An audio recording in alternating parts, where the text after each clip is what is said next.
ಅದೊಂದು ತಿಂಗಳಲ್ಲಿ ಏನೋ ಒಂದು ಸ್ವಲ್ಪ ನಾವು ಕನ್ನಡ ಜ್ವರ ಬಂದ ರೀತಿಯಲ್ಲಿ ಮೈ ಮೇಲೆ ಎಳ್ಕೊಂಡು ಮಾತಾಡ್ತಾ ಇರ್ತೀವಿ.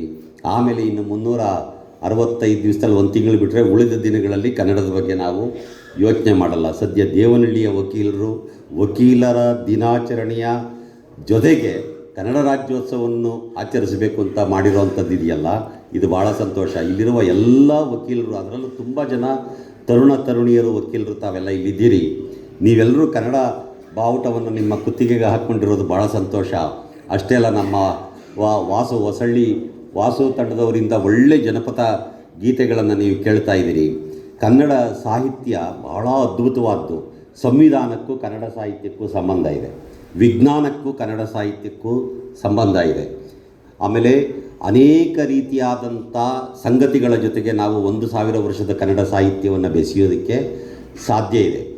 ನೀವು ನೋಡಿ, ಈ ದೇಶದ ಯಾವುದೇ ಭಾಷೆಗೆ ಬರಲಾರದಷ್ಟು ಜ್ಞಾನಪೀಠ ಪ್ರಶಸ್ತಿಗಳು ಕನ್ನಡಕ್ಕೆ ಬಂದಿದ್ದಾವೆ. ನೀವು ಹಿಂದಿ ಭಾಷೆಗೆ ಬಂದಿಲ್ಲ, ತಮಿಳಿಗೆ ಬಂದಿಲ್ಲ, ತೆಲುಗಿಗೆ ಬಂದಿಲ್ಲ, ಮಲಯಾಳಿಗೆ ಬಂದಿಲ್ಲ, ಬೆಂಗಾಲಿ ಭಾಷೆಗೆ ಬಂದಿಲ್ಲ, ಮಹಾರಾಷ್ಟ್ರದ ಭಾಷೆ ಮರಾಠಿ ಭಾಷೆಗೆ ಬಂದಿಲ್ಲ, ಪಂಜಾಬಿ, ಗುಜರಾತಿ, ಈ ರೀತಿ ಯಾವುದೇ ಈ ದೇಶದಲ್ಲಿರುವ ಇತರೆ ಭಾಷಿಕ ಸಾಹಿತ್ಯ ಕೃತಿಗಳಿಗೆ ಬರಲಾರದಷ್ಟು ಜ್ಞಾನಪೀಠ ಪ್ರಶಸ್ತಿ ಬಂದಿದೆ. ನಿಮ್ಗೆ ಹೆಂಗಿದ್ರು ಇಂಟರ್ನ್ಯಾಷನಲ್ ಏರ್ಪೋರ್ಟ್ ಹತ್ರ ಇದೆ. ಯಾರೋ ವಿದೇಶಿಯರು ಅಥವಾ ಹೊರ ರಾಜ್ಯದವರು ಸ್ವಲ್ಪ ಇಲ್ಲಿ ದೇವನಹಳ್ಳಿ ವಕೀಲರನ್ನು ಭೇಟಿ ಮಾಡಿ ಏನೋ ಸಮಸ್ಯೆ ಇದೆ ಹೇಳ್ಕೊಳ್ಳೋಣ ಅಂತ ನಿಮ್ಮ ಹತ್ರ ಬಂದು, ಏನು ಸ್ವಾಮಿ ನೀವು ಕನ್ನಡದವರು 8 ಜ್ಞಾನಪೀಠ ಪ್ರಶಸ್ತಿ ತಗೊಂಡ್ಬಿಟ್ಟಿದ್ದೀರಿ, ಏನೋ ರಾಜಕೀಯ ಮಾಡಿದ್ದೀರಿ, ಅದಕ್ಕೆ ನಿಮಗೆ 8 ಜ್ಞಾನಪೀಠ ಪ್ರಶಸ್ತಿ ಬಂದಿರಬೇಕು ಅಂತ ಅವ್ರು ಕೇಳಿದ್ರೆ ನೀವು ಅವರಿಗೆ ಸರಿಯಾಗಿ ಉತ್ತರ ಹೇಳಬೇಕು. ಅದು ಏನು ಹೇಳಬೇಕು ಅನ್ನೋಂಥದ್ದನ್ನು ಕೆಲವು ಮಾತುಗಳಲ್ಲಿ ನಾನು ನಿಮಗೆ ಹೇಳೋಕ್ಕೆ ಇಷ್ಟಪಡ್ತೀನಿ. ಯಾವುದೇ ರಾಜಕಾರಣ ಮಾಡದೆ ಕನ್ನಡದ ಪ್ರತಿಭೆಗೆ ಬಂದಿರುವಂಥ, ಕನ್ನಡದ ವಿದ್ವತ್ತಿಗೆ ಬಂದಿರುವ ಮತ್ತು ಕನ್ನಡದ ತಾತ್ವಿಕತೆಗೆ ಬಂದಿರುವಂಥ ಪ್ರಶಸ್ತಿಗಳು. ಅದು ಕುವೆಂಪುಗೆ ಬಂದ ಪ್ರಶಸ್ತಿ ಮಾತ್ರ ಅಲ್ಲ, ಮಾಸ್ತಿಯವರಿಗೆ, ಬೇಂದ್ರೆಯವರಿಗೆ, ಕಾರಂತರಿಗೆ, ಗೋಕಾಕರಿಗೆ, ಅನಂತಮೂರ್ತಿಯವರಿಗೆ, ಕಾರ್ನಾಡರಿಗೆ, ಚಂದ್ರಶೇಖರ್ ಕಂಬಾರರಿಗೆ ಬಂದಿರೋ ಪ್ರಶಸ್ತಿ ಮಾತ್ರ ಅಲ್ಲ. ಅದು ನಾವು 6.5 ಕೋಟಿ ಕನ್ನಡಿಗರಿಗೂ ಬಂದಿರುವಂಥ ಪ್ರಶಸ್ತಿ. ಅದು ಕನ್ನಡಕ್ಕೆ ಬಂದ ಪ್ರಶಸ್ತಿಗಳು ಅನ್ನೋಂಥದ್ದನ್ನ ನಾವು ಭಾವಿಸಿ ನಮ್ಮದು ಅನ್ನೋ ರೀತಿ ಒಳಗಡೆ ಹೇಳಬೇಕು. ಯಾಕೆ ಕನ್ನಡಕ್ಕೆ ಇಷ್ಟೊಂದು ಪ್ರಶಸ್ತಿಗಳು ಬಂದಿದ್ದಾವೆ?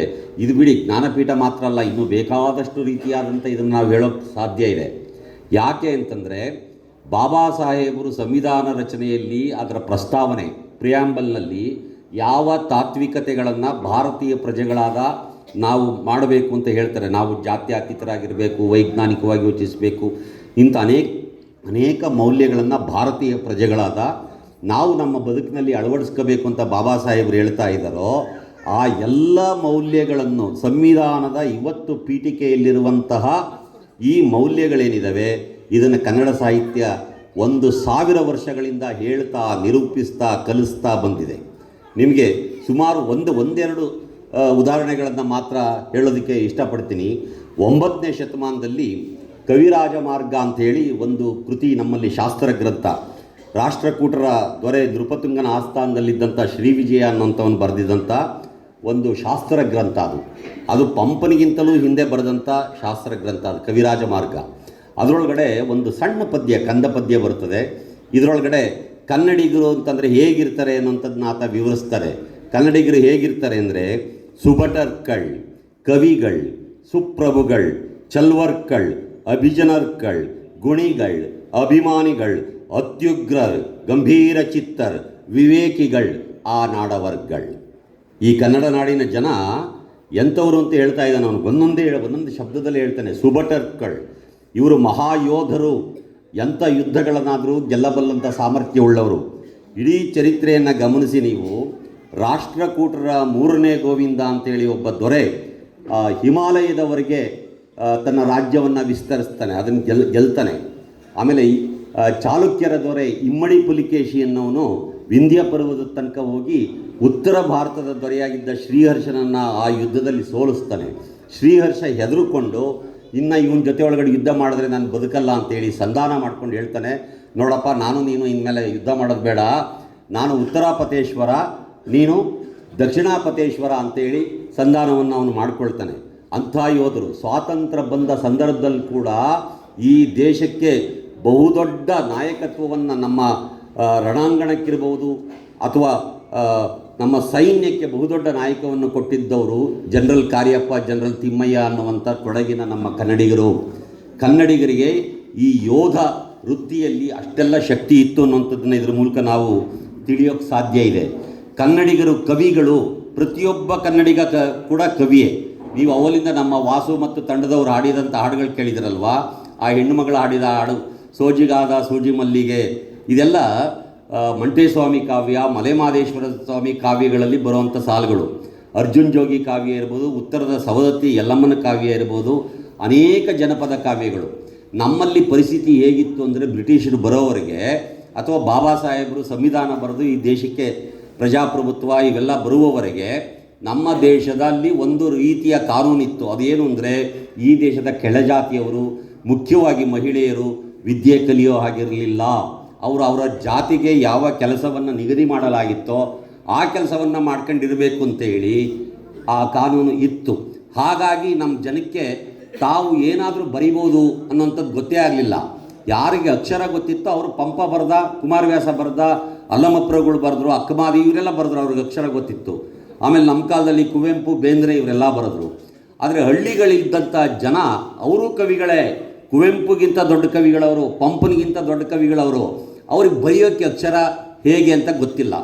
ಅವರೇನು ಮಾಡಿದ್ರು, ತಮ್ಮ ನಾಲಿಗೆಯಲ್ಲೇ ಕಾವ್ಯವನ್ನು ಸೃಷ್ಟಿ ಮಾಡಿ ಪೀಳಿಗೆಯಿಂದ ಪೀಳಿಗೆಗೆ ಹೇಳ್ತಾ ಬಂದು 500 ವರ್ಷದ ಹಿಂದೆ ಈ ಮಂಟೇಸ್ವಾಮಿ, ಮಲೆಮಹದೇಶ್ವರ ಕಾವ್ಯಗಳು ಸೃಷ್ಟಿಯಾಗಿರೋದು. ಅವತ್ತು ಅದನ್ನು ರಚನೆ ಮಾಡಿದ ಕವಿ ಯಾರು ಅಂದರೆ, ನಮಗೆ ಆತನ ಹೆಸರು ಯಾರು? ಬಹುಶಃ ಹೆಚ್ಚು ಕಡಿಮೆ ದಲಿತ ಹೆಣ್ಣು ಮಕ್ಕಳು ಅದನ್ನು ರಚನೆ ಮಾಡಿರ್ತಾರೆ. ಯಾಕೆಂದರೆ ಆ ಕಾವ್ಯದಲ್ಲಿ ಬರುವಂಥ ಅನೇಕ ಸಂದರ್ಭಗಳನ್ನು ಗಮನಿಸಿದಾಗ ಇದನ್ನು ಯಾರ ರಚನೆ, ಒಬ್ಬ ಹೆಣ್ಣು ಮಗಳು ಮಾಡಿರ್ಬೋದಾದಂಥ ರಚನೆಗಳವು. ಹೆಣ್ಣು ಮಕ್ಕಳಿಗೆ ವಿದ್ಯಾಭ್ಯಾಸವೇ ಇಲ್ಲದೆ ಇರೋ ಕಾಲದಲ್ಲಿ ಅವರು ಇಂಥ ಮಹತ್ ಕಾವ್ಯಗಳನ್ನು, ಮಹಾಕಾವ್ಯಗಳನ್ನು ಸೃಷ್ಟಿ ಮಾಡಿದ್ರು ಅಂದರೆ ಕನ್ನಡಿಗರು ಎಂಥ ಕವಿಗಳು ಅಂತ ಯೋಚನೆ ಮಾಡಿ. ಈಗಲೂ ಕೂಡ ಇಲ್ಲಿರೋರೆಲ್ಲರೂ, ನೀವೆಲ್ಲರೂ ವಕೀಲರಾಗಿ ನ್ಯಾಯಶಾಸ್ತ್ರವನ್ನು ಓದಿರೋವಂಥವ್ರು ಇರ್ಬೋದು, ಆದರೆ ನಿಮ್ಮೊಳಗೊಬ್ಬ ಕವಿ ಇದ್ದಾನೆ. ನೀವು ಆ ಕವಿಯನ್ನು ಹೊರಗಡೆ ಬಿಟ್ಕೊಂಡಿರಲ್ಲ ನೀವು. ಯಾಕೆಂತಂದ್ರೆ ಅದು ನಿಮ್ಮ ಉದ್ಯೋಗಕ್ಕೂ ಅದಕ್ಕೂ ಅಷ್ಟು ಸರಿಯಾದಂಥ ಇದಿರಲ್ಲ.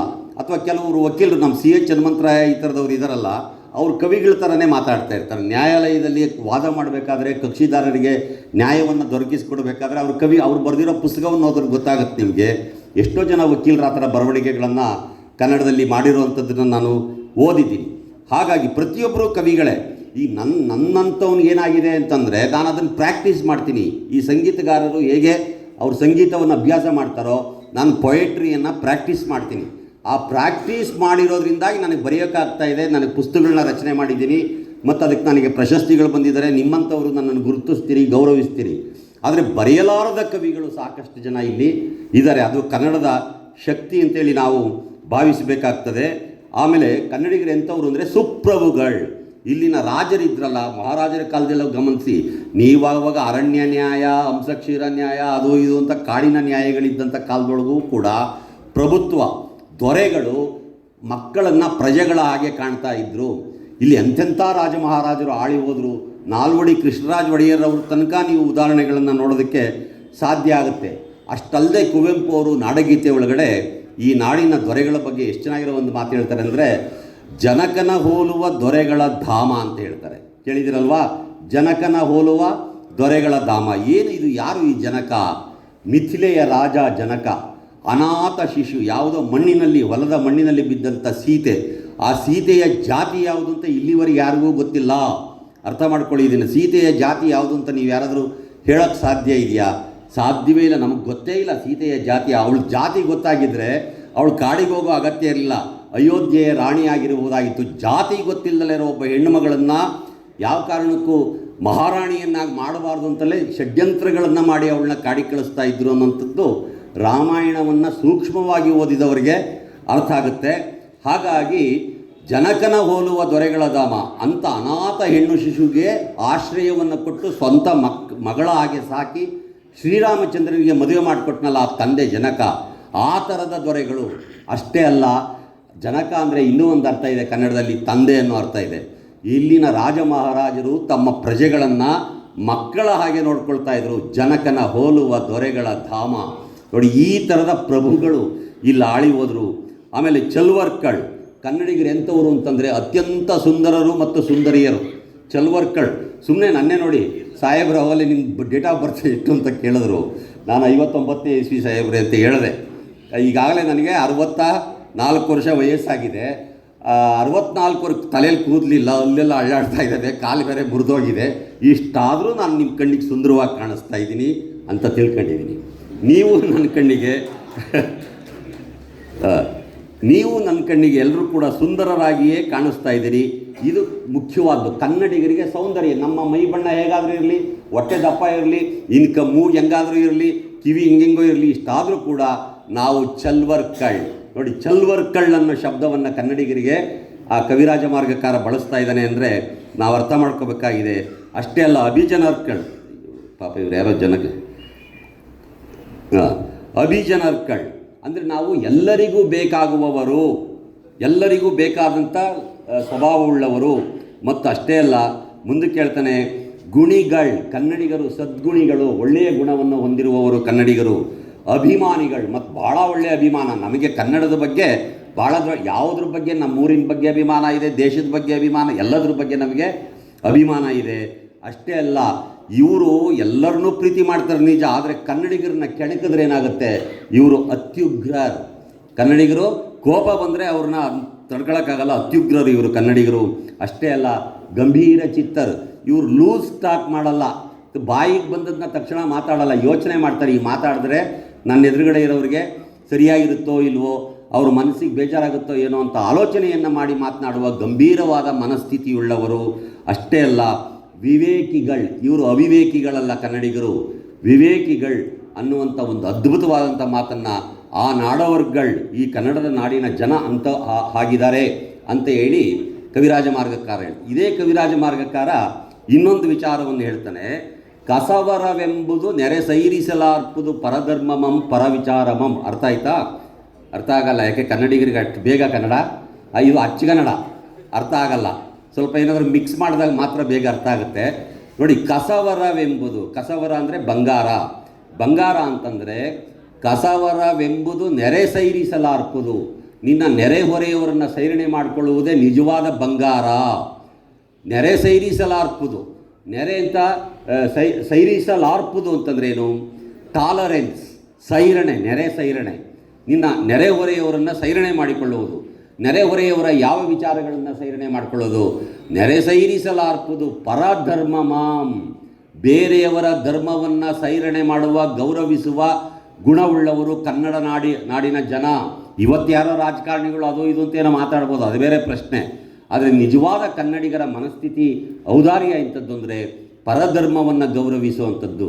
ಅಷ್ಟೇ ಅಲ್ಲ, ನೆರೆ ಸೈರಿಸಲಾರ್ಪುದು ಪರವಿಚಾರಮಂ. ಬೇರೆಯವರ ಅಭಿಪ್ರಾಯಗಳನ್ನು ಗೌರವಿಸತಕ್ಕಂಥವರು ಕನ್ನಡಿಗರು. ಇದನ್ನೇ ತಾನೇ ಬಾಬಾ ಸಾಹೇಬರು ಸಂವಿಧಾನದಲ್ಲಿ ಹೇಳಿರೋವಂಥದ್ದು. ನಿನ್ನ ನೆರೆಹೊರೆಯವರನ್ನು ನೀನು ಸರಿಯಾಗಿ ಅವರ ಸ್ವಾತಂತ್ರ್ಯಕ್ಕೆ ಚ್ಯುತಿ ಬಾರದ ಹಾಗೆ, ಅವರ ಅಭಿಪ್ರಾಯಗಳಿಗೆ ಚ್ಯುತಿ ಬಾರದ ಹಾಗೆ ಅವರ ಮಾತುಗಳನ್ನು ಕೇಳಿಸ್ಕೊ, ಆಮೇಲೆ ನಿನ್ನ ಮಾತುಗಳನ್ನು ಹೇಳು ಅನ್ನುವಂಥದ್ದೇ ತಾನೇ ನಮ್ಮ ಸಂವಿಧಾನ ನಮಗೆ ಪಾಠವನ್ನು ಹೇಳಿಕೊಟ್ಟಿರೋದು. ಕರ್ನಾಟಕದ ವಕೀಲರು ಹೇಳ್ತೀನಿ ನಿಮಗೆ, ಬ್ರಿಟಿಷರು ಬಂದ ಮೇಲೆ ಬ್ರಿಟಿಷರ ವಿರುದ್ಧ ಈ ದೇಶದ ಸ್ವಾತಂತ್ರ್ಯಕ್ಕಾಗಿ ಬಹುದೊಡ್ಡ ಚಳುವಳಿಯನ್ನು ಕಟ್ಟಿದವರೆಲ್ಲರೂ ಹೆಚ್ಚು ಕಡಿಮೆ ವಕೀಲರು. ಮಹಾತ್ಮ ಗಾಂಧಿ ವಕೀಲರು, ಬಾಬಾ ಸಾಹೇಬರು ವಕೀಲರು, ನೆಹರು ವಕೀಲರು, ರಾಜೇಂದ್ರ ಪ್ರಸಾದ್ ಅಂತ ಹೇಳಿದ್ರು ಭಾರತದ ಮೊಟ್ಟ ಮೊದಲ ರಾಷ್ಟ್ರಪತಿ, ಅವರು ವಕೀಲರು. ನೋಡಿ, ಎಲ್ಲ ವಕೀಲರು ಈ ದೇಶದ ಸ್ವಾತಂತ್ರ್ಯಕ್ಕಾಗಿ ಹೋರಾಟ ಮಾಡಿದರು. ಕರ್ನಾಟಕದಲ್ಲೂ ಅಷ್ಟೇ. ಬೇಕಾದ್ರೆ ಒಂದು ಚಪ್ಪಾಳೆ ಹೊಡಿದ್ರು, ನಿಮ್ಮ ಸಂತತಿ ಅದು, ನಿಮ್ಮ ಪೂರ್ವಿಕರು. ಕರ್ನಾಟಕದಲ್ಲಿ ಕೂಡ ಹಾಸನದ ಗುಂಡಪ್ಪನವರಿಂದ ಹಿಡಿದು ಅನೇಕ ಜನ ವಕೀಲರು ಆ ಕಾಲದಲ್ಲಿ ಬಹಳ ದೊಡ್ಡ ಹೋರಾಟ, 1930-35 ಸಂದರ್ಭದಲ್ಲಿ ಇಲ್ಲಿ ಹೋರಾಟಗಳನ್ನು ಮಾಡ್ತಾರೆ, ಸ್ವಾತಂತ್ರ್ಯ ಹೋರಾಟಗಳನ್ನ ಮಾಡ್ತಾರೆ. ಒಬ್ಬ ವಕೀಲ ಹಳಕಟ್ಟಿ ಅಂತೇಳಿ, ಫಗು ಹಳಕಟ್ಟಿ ಅಂತೇಳಿ ನೀವು ಕೇಳಿರ್ಬೋದು. ಆ ಫಗು ಹಳಕಟ್ಟಿಯವರು ವಕೀಲರವರು, ಬೆಳಗಾಂನವರವರು. ಅವರು ಪೂನಾದಲ್ಲಿ LLB ಓದಿ ಬಂದಿರ್ತಾರೆ. ಆದರೆ ಅವರಿಗೆ ಎಲ್ಲೋ ಒಂದು ಕಡೆ ತಾಳೆಗರಿ ಸಿಗುತ್ತೆ. ಆ ತಾಳೆಗರಿಯಲ್ಲಿ ಒಂದು ಬಸವಣ್ಣನವರ ವಚನ ಇರುತ್ತೆ.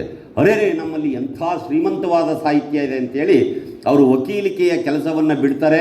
ಅದರಲ್ಲಿ ಸಂಪಾದನೆ ಮಾಡಿದ ಎಲ್ಲ ಹಣವನ್ನು ತಂದು ಬಸವಾದಿ ಶರಣರ ಲಕ್ಷಾಂತರ ವಚನಗಳನ್ನು ತಾಳೆಗರಿಯಲ್ಲಿದ್ದನ್ನು ಹುಡುಕಿ ಅದನ್ನು ಪುಸ್ತಕ ರೂಪದಲ್ಲಿ ಮುದ್ರಣ ಮಾಡ್ತಾರೆ. ಹಳಕಟ್ಟಿಯವರು ಒಬ್ಬ ವಕೀಲ ಅನ್ನುವಂಥದ್ದನ್ನು ನಾವು ಮರಿಬಾರ್ದು. ಇಲ್ಲಾಂದರೆ ನಮಗೆ ಬಸವಣ್ಣ ಗೊತ್ತಾಗ್ತಾ ಇರಲಿಲ್ಲ, ಅಲ್ಲಮಪ್ರಭು ಗೊತ್ತಾಗ್ತಾ ಇರಲಿಲ್ಲ. ಇದೆಲ್ಲವನ್ನು ತೋರಿಸ್ಕೊಟ್ಟವರು ನಿಮ್ಮಂಥ ಒಬ್ಬ ವಕೀಲ ಅಂತಂದರೆ ನಾನು ವಕೀಲ ಸಮುದಾಯಕ್ಕೆ ಎಷ್ಟು ಕೃತಜ್ಞತೆಯನ್ನು ಮತ್ತು ಗೌರವವನ್ನು ಸಲ್ಲಿಸಬೇಕು. ನಾನು ಮಾತ್ರ ಅಲ್ಲ, ಇಡೀ ಕನ್ನಡಿಗರು ಆ ಕೆಲಸವನ್ನು ಮಾಡಬೇಕಾಗಿದೆ ಅನ್ನೋಂಥದ್ದನ್ನ ಯೋಚನೆ ಮಾಡಬೇಕಾಗಿದೆ. ಆಮೇಲೆ ಕರ್ನಾಟಕದ ಮುಖ್ಯಮಂತ್ರಿಗಳಿರ್ಬೋದು, ಶಾಸಕರಿರ್ಬೋದು, ಮಂತ್ರಿಗಳಿರ್ಬೋದು, ಇವ್ರ ಪೈಕಿ ಬಹುತೇಕರು ಎಲ್ಲರೂ ವಕೀಲರಾಗಿದ್ದವರು. ಇವತ್ತಿನ ನಮ್ಮ ಸಿದ್ದರಾಮಯ್ಯನವ್ರ ತನಕ ಇವರೆಲ್ಲ ವಕೀಲರಾಗಿ ಕೆಲಸ ಮಾಡ್ತಾ ಇದ್ದಂಥವ್ರು. ಇವ್ರ ಕೊಡುಗೆ ಅಪಾರವಾದ್ದು. ಈ ರಾಜ್ಯದ ಜನಕ್ಕೆ, ಈ ದೇಶದ ಜನಕ್ಕೆ ಬಹುದೊಡ್ಡ ಔದಾರ್ಯವನ್ನು ತೋರಿದಂಥ ಒಂದು ಸಂಕುಲದಲ್ಲಿ ತಾವೆಲ್ಲ ಆ ಸಂಕುಲಕ್ಕೆ ಸೇರಿದವರಾಗಿದ್ದೀರಿ. ನಿಜವಾಗ್ಲೂ ನಿಮ್ಮನ್ನು ನಾನು ಶ್ಲಾಘಿಸಬೇಕಾಗ್ತದೆ. ಮತ್ತು ಇವತ್ತು ನನ್ನಲ್ಲಿ ಕರೆದು ಒಂದೆರಡು ಮಾತಾಡೋದಕ್ಕೆ ಅವಕಾಶ ಕೊಟ್ಟಿದ್ದೀರಿ. ದಯವಿಟ್ಟು ಕ್ಷಮಿಸಿ. ಎಲ್ಲ ನ್ಯಾಯಾಧೀಶರಲ್ಲಿ ಮತ್ತು ಜಿಲ್ಲಾಧಿಕಾರಿಗಳಲ್ಲಿ ನಾನು ಕ್ಷಮೆ ಕೇಳ್ತಾ ಇದ್ದೀನಿ. ನನಗೆ ಇನ್ನೊಂದು ಬೆಂಗಳೂರಿನಲ್ಲಿ ಕಾರ್ಯಕ್ರಮ ಇರೋದ್ರಿಂದ ನನ್ನದೇ ಒಂದು ನಾಟಕನ ಪಾಪ ಮಕ್ಕಳು ಕೆಲವು ವಿದ್ಯಾರ್ಥಿಗಳು ಅದನ್ನು ಪ್ರದರ್ಶನ ಮಾಡ್ತಾರೆ. ಈ ಸಿನಿಮಾ ಶಾಲೆಯಲ್ಲಿ ಸಿನಿಮಾ ಕಲಿಯುವಂಥ ಸ್ಟೂಡೆಂಟ್ಸ್ ಇರ್ತಾರಲ್ಲ, ಅವರು ಪ್ರದರ್ಶನ ಮಾಡ್ತಾಯಿದ್ದಾರೆ. ಅದು ನನಗೆ ಗೊತ್ತಿರಲಿಲ್ಲ. ಹಾಗಾಗಿ ಹುಡುಗರ ಭಾಳ ಸಾರ್ ನೀವು ಬಂದು ನೋಡಲೇಬೇಕು ಅಂತ ಅವರು ಒತ್ತಾಯ ಮಾಡ್ತಾ ಇರೋದ್ರಿಂದ ನಾನು ಇಲ್ಲಿಂದ ಬೇಗ ಹೋಗಬೇಕಾಗಿದೆ. ದಯವಿಟ್ಟು ಕ್ಷಮಿಸಿ. ಇನ್ಯಾವತ್ತಾದರೂ ಒಂದು ದಿವಸ ನಿಮಗೆ ಒಂದು ಪಂಪನ ಬಗ್ಗೆ 1 ಗಂಟೆ ಮಾತಾಡ್ತೀನಿ, ಕುಮಾರವ್ಯಾಸನ ಬಗ್ಗೆ ಮಾತಾಡ್ತೀನಿ, ರನ್ನನ ಬಗ್ಗೆ ಮಾತಾಡ್ತೀನಿ. ಎಂತೆಂಥ ಕವಿಗಳ್ರಿ, ನನಗೆ ರೋಮಾಂಚನ ಆಗುತ್ತೆ. ಕುಮಾರವ್ಯಾಸ 15ನೇ ಶತಮಾನದಲ್ಲಿ, ಅದೇ ಕಾಲದಲ್ಲಿ ಇಂಗ್ಲೆಂಡಲ್ಲಿ ಶೇಕ್ಸ್ಪಿಯರ್ ಇದ್ದ. ಇವತ್ತು ಶೇಕ್ಸ್ಪಿಯರ್ ದೊಡ್ಡ ಕವಿ ಅಂತೇಳಿ ಇಡೀ ಜಗತ್ತಿನಲ್ಲಿ ಇಂಗ್ಲೀಷ್ನವರು ಟಾಮ್ ಮಾಡಿದವ್ರೆ. ಆದರೆ ನಮ್ಮ ಕುಮಾರವ್ಯಾಸ ಅದೇ ಕಾಲದಲ್ಲಿದ್ದವನು. ಶೇಕ್ಸ್ಪಿಯರ್ಗಿಂತ ದೊಡ್ಡ ಕವಿ ಅನ್ನೋದು ಕನ್ನಡಿಗರಾದ ನಮಗೆ ಗೊತ್ತಿಲ್ಲ. ಅದನ್ನು ಕುವೆಂಪು ಹೇಳ್ತಾರೆ, ಭಾಳ ಚೆನ್ನಾಗಿ ಹೇಳ್ತಾರೆ. ಕುಮಾರವ್ಯಾಸನು ಹಾಡಿದನೆಂದರೆ ಕಲಿಯುಗ ದ್ವಾಪರವಾಗುವುದು, ಭಾರತ ಕಣ್ಣಲ್ಲಿ ಕುಣಿಯುವುದು, ಮೈಯಲ್ಲಿ ಮಿಂಚಿನ ಹೊಳೆ ತುಳು ಕಾಡುವುದು. ಕುಮಾರವ್ಯಾಸನ ಬಗ್ಗೆ ಕುವೆಂಪು ಹೇಳಿರುವ ಮಾತುಗಳು ಇವು. ಅಷ್ಟು ಅದ್ಭುತವಾದಂಥ ಅವನು ರೂಪಕ ಸಾಮ್ರಾಜ್ಯದ ಚಕ್ರವರ್ತಿ. ನೀವು ನನ್ನ ಪ್ರಕಾರ ಅವನು ಏನು ಅಂತಂದರೆ ಜಗತ್ತಿನ ಮೊಟ್ಟ ಮೊದಲ ಸಿನಿಮಾ ಡೈರೆಕ್ಟರ್. ಅವನು ಕಾವ್ಯವನ್ನು ಓದ್ತಾ ಇದ್ದರೆ ಒಂದು ಸಿನಿಮಾ ನೋಡ್ದಂಗೆ ಆಗುತ್ತೆ. ಸುಮ್ಮನೆ ಬಾಹುಬಲಿ ಥರದ ಸಿನಿಮಾ ನೋಡಿ ನೀವೆಲ್ಲ ರೋಮಾಂಚನ ಪಟ್ಟಿರ್ತೀರಲ್ವಾ, ಆ ಸಿನಿಮಾ ಕುಮಾರವ್ಯಾಸನಲ್ಲಿದೆ. ಕುಮಾರವ್ಯಾಸನ ಕಾವ್ಯದಲ್ಲಿ ಅದನ್ನು ನೋಡೋಕ್ಕೆ ಸಾಧ್ಯ ಇದೆ. ಅಂಥ ಕುಮಾರವ್ಯಾಸ, ಶಿಶುನಾಳ್ ಶರೀಫ, ಕಡ್ಕೋಳು ಮಡಿವಾಳಪ್ಪ, ಈ ಥರದ ಕವಿಗಳು, ತತ್ವಜ್ಞಾನಿಗಳು, ಕನಕ, ಪುರಂದರರು, ಇವ್ರ ಬಗ್ಗೆ ನಮ್ಮ ಕಾಲದ ಕುವೆಂಪು, ಬೇಂದ್ರೆ, ಅಡಿಗ, ಅನಂತಮೂರ್ತಿ, ಲಂಕೇಶ್, ತೇಜಸ್ವಿ, ದೇವನೂರು ಮಹಾದೇವ, ಸಿದ್ಧಲಿಂಗಯ್ಯ, ಇಂಥ ಅನೇಕರ ಬಗ್ಗೆ, ಅಥವಾ ದೇವನಹಳ್ಳಿ ತಾಲೂಕಿನವರೇ ಆಗಿದ್ದ ನಿಸಾರ್ ಅಹಮದ್ ಥರದ ಕವಿಗಳನ್ನು ನಾವು ನೆನಪು ಮಾಡ್ಕೋಬೇಕಾಗ್ತದೆ. ಇಂಥ ಮಹತ್ವದ ಸಾಧಕರು ಕನ್ನಡದಲ್ಲಿ ಆಗಿ ಹೋಗಿದ್ದಾರೆ. ಇಂಥ ಸಂದರ್ಭಗಳಲ್ಲಾದರೂ ತಾವು ಅದನ್ನು ನೆನಪು ಮಾಡ್ಕೋಬೇಕು. ಮತ್ತು ಮುಂದಿನ ಪೀಳಿಗೆಗೆ, ನಿಮ್ಮ ಮಕ್ಕಳಿಗೆ, ಮೊಮ್ಮಕ್ಕಳಿಗೆ ಈ ಎಲ್ಲ ಸಂಪತ್ತನ್ನು ಪರಿಚಯಿಸಬೇಕು. ನೀವು ಸಂಪಾದನೆ ಮಾಡ್ತಿರುವ ಹಣ ಎಷ್ಟು ಮುಖ್ಯವೋ ಅದಕ್ಕೆ 1000 ಪಾಲು ಮುಖ್ಯವಾದದ್ದು ನಿಮ್ಮ ಪರಂಪರೆ. ಆ ಪರಂಪರೆಯನ್ನು ನಿಮ್ಮ ಮಕ್ಕಳಿಗೆ ಮತ್ತೆ ಆಸ್ತಿಯಾಗಿ ವಾಪಸ್ ಹಿರಿಯರಾದ ನೀವೇ ಕೊಟ್ಟೋಗಬೇಕಾಗಿರುವಂಥ ಜವಾಬ್ದಾರಿ ನಿಮಗಿದೆ. ನಮ್ಮ ಮುನ್ರಾಜು ಅವರಿಗೆ ಮತ್ತು ಅವರ ತಂಡದ ಎಲ್ಲ ಸ್ನೇಹಿತರಿಗೆ ನಾನು ಧನ್ಯವಾದಗಳನ್ನು ಹೇಳಿ ನನ್ನ ಮಾತುಗಳನ್ನು ಮುಗಿಸ್ತೀನಿ. ನಮಸ್ಕಾರ.